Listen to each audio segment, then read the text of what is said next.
Halo semua, kembali lagi bersama saya Madianto.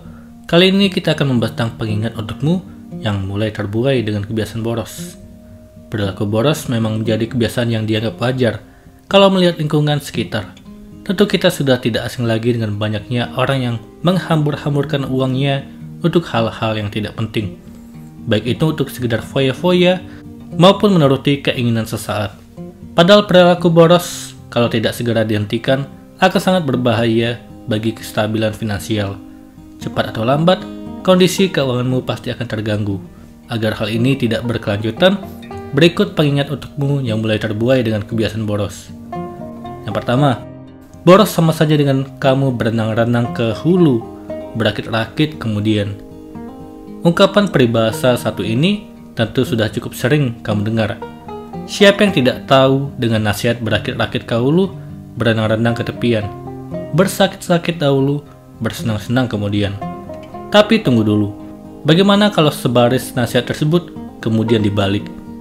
Ini menjadi gambaran bagi kamu yang masih setia memanjakan perilaku boros. Seperti peribahasa yang dibalik, berenang-renang ke hulu, berakit-rakit ke tepian. Perilaku boros membuatmu senang hanya di awal saja, tetapi di kemudian hari akan terseok-seok kesusahan. Kedua, memanjakan sifat boros sama saja dengan menggali lubang jebakan untuk diri sendiri. Boros seolah menjadi perilaku buruk yang dianggap wajar. Banyak orang yang secara sadar ataupun tidak terseret dalam perilaku tersebut, hanya karena menuruti gengsi atau tidak dapat mengendalikan keinginan. Pada akhirnya banyak uang justru berakhir dihambur-hamburkan. Padahal memudahkan perilaku buruk satu ini bisa membawa risiko fatal bagi diri sendiri. Kebiasaan membeli banyak barang yang tidak diperlukan, berfoya-foya maupun kegiatan-kegiatan yang memicu pemborosan lainnya, sama saja dengan menggali lubang jebakan yang akan kelak membuat kondisi keuanganmu tumbang. Ketiga, boros dapat membuat kondisi keuanganmu tidak stabil. Berbicara tentang kondisi keuangan, semua orang pasti setuju kalau kestabilan finansial adalah hal penting yang akan mempengaruhi banyak aspek dalam hidup. Mengingat hal tersebut, sudah seharusnya bagi kita untuk menjaga kestabilan finansial sebaik mungkin. Tapi yang jadi pertanyaan, bagaimana kalau kita masih terjebak dengan perilaku boros? Perlu diketahui, perilaku buruk satu ini kalau tidak segera dihentikan bisa membuat kondisi keuanganmu tidak stabil. Kalau ini sampai terjadi, bisa dipastikan kehidupanmu akan kalang kabut berantakan. Kebutuhan-kebutuhan penting yang seharusnya dipenuhi justru berakhir terbengkalai. Keempat, memanjakan perilaku boros sama saja dengan menjalani kebahagiaan palsu. Memanjakan perilaku boros sekilas memang terlihat menyenangkan. Membeli banyak barang bermerek yang selama ini diidam-idamkan, menuruti apapun keinginan hati, ataupun memborong barang-barang yang saat ini menjadi tren dan diinginkan oleh banyak orang. Tapi apakah itu sikap yang bijak? Jawabannya tentu tidak. Hal penting yang harus kamu ingat ketika terjebak dalam perilaku buruk satu ini, yaitu pemborosan sama saja dengan kamu menjalani kebahagiaan palsu. Kesenangan itu perlahan-lahan akan memudar seiring kamu sadar bahwa kondisi finansial sudah sangat terganggu. Kelima, pasti kamu tidak ingin bahagia di awal, tapi sengsara di akhir. Siapa sih orang yang tidak ingin merasakan kebahagiaan dalam hidupnya? Bisa dipastikan semua orang pasti menginginkan hal tersebut. Namun kemudian, kebahagiaan ini juga tergantung pada diri kita. Apakah memilih kebahagiaan sesaat atau kebahagiaan dalam jangka panjang? Salah satu pengingat untuk kamu yang mulai terjebak dalam perilaku boros, yaitu yang terkait kebahagiaan tersebut. Pemborosan hanya akan membuatmu merasa kebahagiaan di awal, tapi sengsara di akhir. Tentu kamu tidak ingin kalau harus mengalami hal tersebut. Perilaku boros memang menyimpan dampak buruk tersendiri. Kalau kamu mulai terbuai dengan hal tersebut, renungkan pengingat tadi. Tentu kamu tidak ingin kalau hidup berakhir berantakan karena memanjakan perilaku boros. Anggapan soal hemat yang perlu diluruskan yang berbeda dengan pelit. Pasti kita sudah sering mendengar nasihat untuk membiasakan diri berhemat, baik itu nasihat yang disampaikan oleh orang tua, orang-orang di sekitar maupun nasihat tertulis yang bertebaran di media sosial dan berbagai artikel lainnya. Tapi pada faktanya, masih banyak orang yang memandang sebelah mata akan hal tersebut. Hal ini terbukti dari banyaknya orang-orang di sekeliling kita yang masih memiliki anggapan kurang benar tentang apa itu hemat. Lantas apa sajakah anggapan terkait hemat yang perlu dibenahi dan diluruskan. Berikut ulasannya. Yang pertama, hemat bukanlah pelit. Tentu kita sudah tidak asing dengan istilah ini, yaitu hemat dan pelit. Tapi yang jadi sorotan yaitu banyaknya orang masih terjebak dalam anggapan bahwa berhemat itu sama dengan pelit. Padahal kalau dicermati dengan benar, ini adalah dua hal yang sungguh berlainan. Menjadi orang yang hemat berarti kamu bisa mengelola pemasukan dan pengeluaran secara seimbang. Kamu mampu menjaga kestabilan finansial agar tidak lebih besar pasak daripada tiang. Sedangkan pelit adalah perilaku di mana kamu terlalu menekan pengeluaran sehingga apa yang menjadi kebutuhan malah tidak tercukupi. Kedua, hemat dan kesuksesan. Walaupun nasihat untuk membiasakan diri berhemat sudah bertebaran, tapi pada kenyataannya masih banyak orang yang memandang sebelah mata akan hal tersebut. Pasti kita sudah tidak asing dengan orang yang berprinsip, sehemat apapun kalau belum waktunya kaya ya tidak akan kaya. Padahal tujuan berhemat yang sesungguhnya bukan untuk menjadi kaya, tapi bagaimana kamu menjaga kestabilan keuangan sehingga kelak tidak akan menyusahkan diri sendiri di akhir. Bagaimanapun juga, keseimbangan kondisi keuangan memiliki peran yang penting dalam kehidupan. Ketiga, berhemat tidak akan membuat uang terkuras pada akhirnya. Membiasakan diri berhemat memang susah-susah gampang. Apalagi kalau ada anggapan bahwa berhemat ataupun tidak pada akhirnya uang akan habis berkuras. Dengan alasan tersebut, pada akhirnya banyak di antara kita yang memilih menghambur-hamburkan uang. Kondisi ini memang terlihat miris. Bagaimanapun juga berhemat bukanlah keputusan yang salah. Walaupun kelak uang tersebut akan terkuras, tapi setidaknya itu terkuras untuk sesuatu yang penting dan berharga. Bukan terkuras untuk hal yang hanya akan berakhir sia-sia.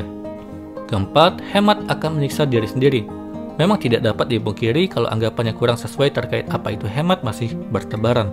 Selain beranggapan kalau hemat sama saja dengan pelit, sebagian orang lainnya beranggapan kalau hemat sama saja dengan menyiksa diri. Tentu ini menjadi anggapan yang harus diluruskan. Berhemat tidak akan menyiksa diri sendiri. Kamu mengatur pemasukan dan pengeluaran secara cermat agar kelak tidak akan kesusahan di akhir. Bukankah lebih menyedihkan kalau ada kebutuhan penting dan mendesak tapi uang sudah tidak tersisa? Kelima, berhemat membuat kita dapat memahami dan menikmati hidup. Siapa yang tidak ingin menikmati hidup? Bisa dipastikan semua orang menginginkannya. Tapi sayangnya hal ini sedikit terpengaruh oleh anggapan hemat yang kurang sesuai. Masih cukup banyak orang yang beranggapan kalau hemat sama saja dengan membatasi kesempatan untuk menikmati hidup. Padahal itu tidak benar adanya. Berhemat justru merupakan cara menikmati hidup yang sebenarnya. Kamu menjaga kenikmatan hidup yang ada agar tidak hanya bertahan dan bisa dinikmati dalam jangka pendek, tapi dalam jangka panjang. Anggapan yang keliru terkait hemat seringkali menjebak kita dalam gaya hidup boros dan konsumtif. Tapi setelah mengetahui 5 penjelasan tadi, apakah kamu masih ragu untuk mulai berhemat? Pikirkanlah baik-baik. Kali ini kita akan membahas tentang penyesalan di usia 50 tahun. Tanpa kita sadari, hampir setiap harinya usia kita selalu bertambah dan bertambah. Maka tidak jarang, beberapa orang seringkali melakukan hal-hal yang kurang penting, khususnya saat masih muda atau remaja. Bukan berarti kamu tidak akan sadar, tapi kebanyakan orang akan menyadari kesalahan-kesalahan tersebut saat usianya sudah menginjak 50 tahun ke atas. Saat menginjak usia 50 tahun ke atas, kita akan merasakan penyesalan-penyesalan dengan hal-hal yang pernah dilakukan saat muda. Agar kamu tidak menyesal dan bisa berbenah diri dari sekarang, berikut ini beberapa contoh penyesalan dari beberapa orang yang dirasakannya saat memasuki usia 50 tahun. Yang pertama, tidak mempunyai tabungan masa depan. Saat usia menginjak 50 tahun dan kamu masih belum punya tabungan masa depan, hal pertama yang akan kamu rasakan adalah sebuah rasa penyesalan.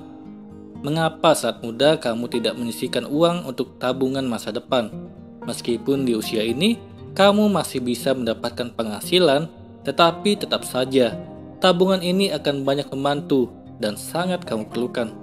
Makanya saat masih muda dan masih produktif dalam bekerja, cobalah untuk menyisihkan penghasilan untuk ditabung dan jangan digunakan untuk hal-hal yang kurang bermanfaat.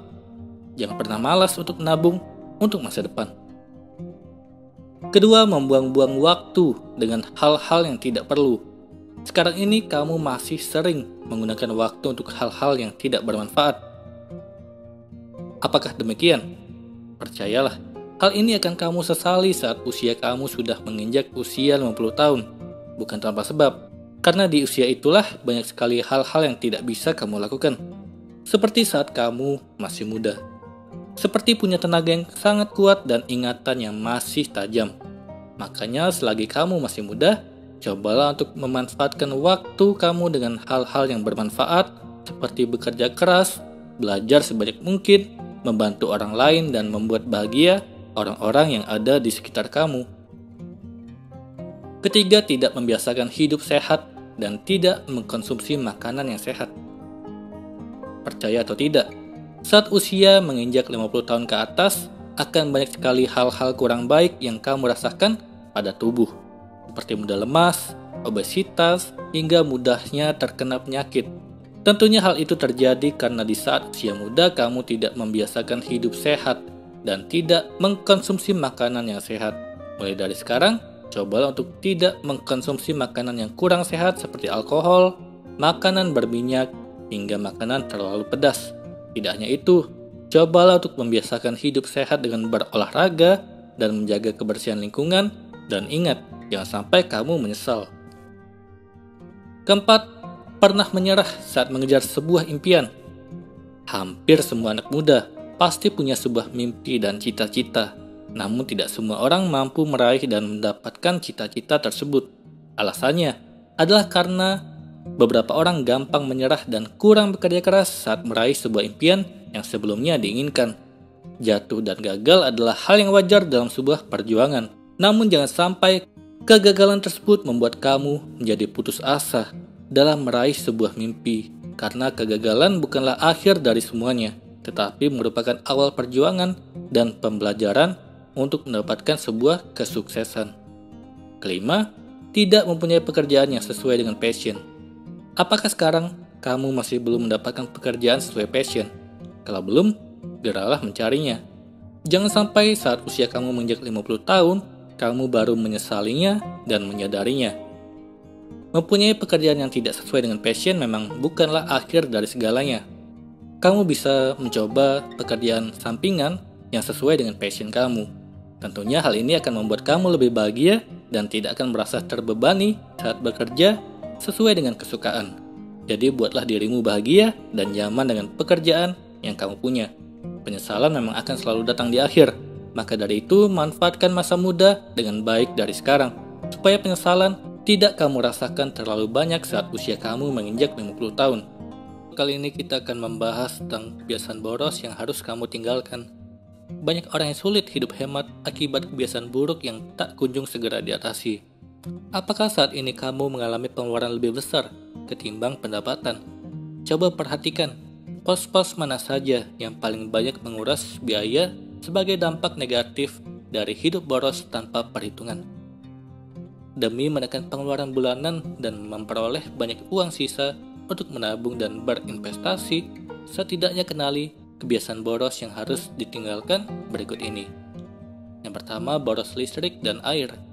Menekan biaya pengeluaran bulanan dimulai dari menghilangkan kebiasaan buruk selama di rumah. Matikan perangkat elektronik ketika tidak lagi dipakai, seperti AC dan TV. Begitu pula matikan lampu di siang hari atau saat rumah kosong. Jangan remehkan biaya listrik karena sudah beberapa kali PLN menaikkan tarif yang semakin membebani. Dan ingat, saat ini semakin banyak perangkat elektronik yang memberikan kemudahan dan kenyamanan, membutuhkan konsumsi daya listrik yang besar. Mulai terapkan moto hemat energi, hemat listrik di rumah. Selain mematikan lampu di siang hari, pertimbangkan untuk mengganti lampu lama dengan jenis LED yang terbukti jauh lebih rendah konsumsi listrik. Kalau ingin beli peralatan elektronik baru, pilih yang tidak boros energi listrik. Selain hemat listrik, perhatikan juga pemakaian air. Jangan biarkan keran air terus terbuka selama berjam-jam. Meskipun sepele, pos listrik dan air sangat membebani kalau pemakaian tidak terkendali. Kedua, boros bensin. Pergi jalan-jalan naik sepeda motor atau mobil memang seru dan menyenangkan. Boleh saja menikmati petualangan berkendara, asalkan seminggu sekali sudah lebih dari cukup. Meski harga per liter BBM di Indonesia tidak semahal luar negeri, pemakaian tidak terkendali justru bisa berakhir dengan pemborosan. Banyak cara menekan pengeluaran BBM, entah itu berkendara sesuai tujuan, naik motor ketimbang mobil, ataupun beralih naik sepeda dan jalan kaki. Ketiga, gaya hidup online. Seiring kemajuan teknologi internet, semakin banyak orang mengikuti tren gaya hidup online, mencari hiburan semakin mudah dan menyenangkan. Nonton film cukup mengunjungi situs Amazon atau Netflix, sedangkan mendengarkan lagu bisa dengan Spotify ataupun lewat iTunes. Gaya hidup online semakin lengkap dengan kehadiran aplikasi game online di perangkat smartphone. Kini makin banyak orang yang meluangkan waktu untuk main game, bahkan tak segan membeli sejumlah perangkat game demi memuaskan hobi mereka. Inilah salah satu kebiasaan yang harus ditinggalkan bagi kamu yang menganggap ini bukanlah kebutuhan. Keempat, pengeluaran yang tidak perlu. Demi menjaga gaya hidup modern, banyak orang rela merogoh uang untuk keperluan yang sebenarnya tidak perlu. Entah itu perawatan salon, cuci sepeda motor atau mobil di salon kendaraan, terapi kecantikan, hingga TV kabel. Hapus salah satu fasilitas yang paling membebani pengeluaran bulanan dan jarang dipakai. Kelima, jajan. Semakin banyak tempat nongkrong yang bermunculan yang menawarkan makanan, minuman, dan jajanan yang menggoda selera. Sebaiknya tahan nafsu makan. Jangan terlalu sering jajan atau beli makanan di luar rumah. Selain tidak baik dari segi kesehatan, harganya lebih mahal dan menguras pengeluaran. Lebih murah dan sehat masak sendiri di rumah.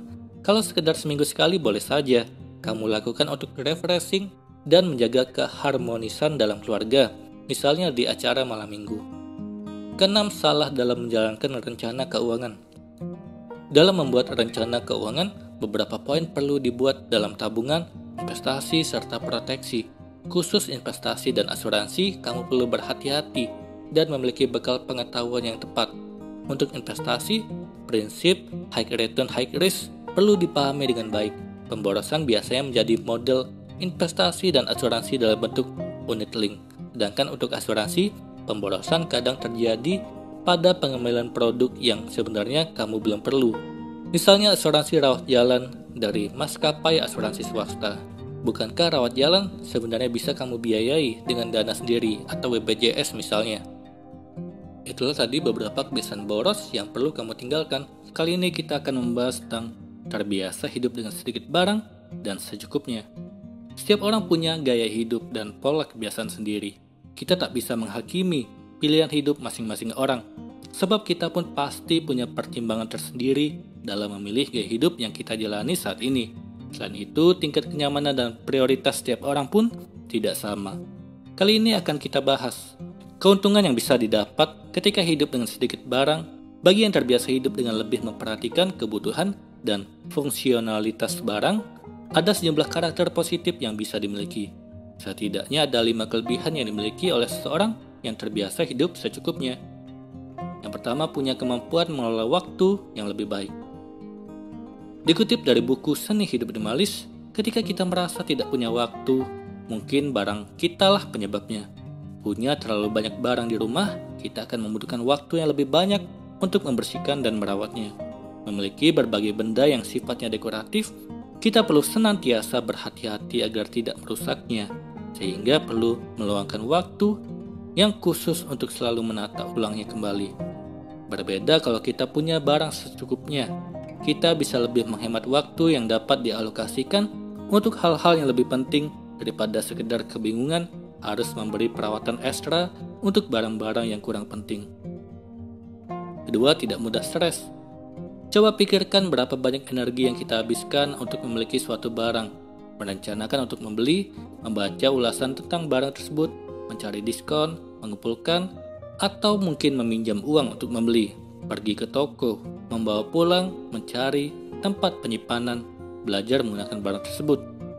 Dengan kata lain, semakin banyak barang yang kita punya, semakin rentan kita mengalami stres. Sedangkan dengan memiliki barang secukupnya yang sesuai kebutuhan, kita tidak akan mudah mengalami stres.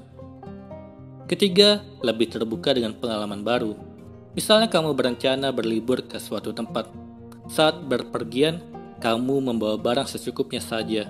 Kamu tidak akan merasa terikat dengan barang, sehingga bisa berjalan-jalan dengan hati yang lebih tenang, bisa lebih terbuka mencoba dan menikmati ragam pengalaman baru, tidak terlalu terikat dengan terlalu banyak barang, sehingga bisa lebih merdeka untuk mencoba berbagai pengalaman baru. Keempat, mudah menciptakan kebahagiaan sendiri. Kebahagiaanmu adalah tanggung jawabmu. Bahkan dengan hal-hal secukupnya yang kamu punya, kamu lebih mudah bahagia dengan hal-hal sederhana. Secara umum ada 3 kategori barang, yaitu barang fungsional, barang dekoratif, dan barang emosional.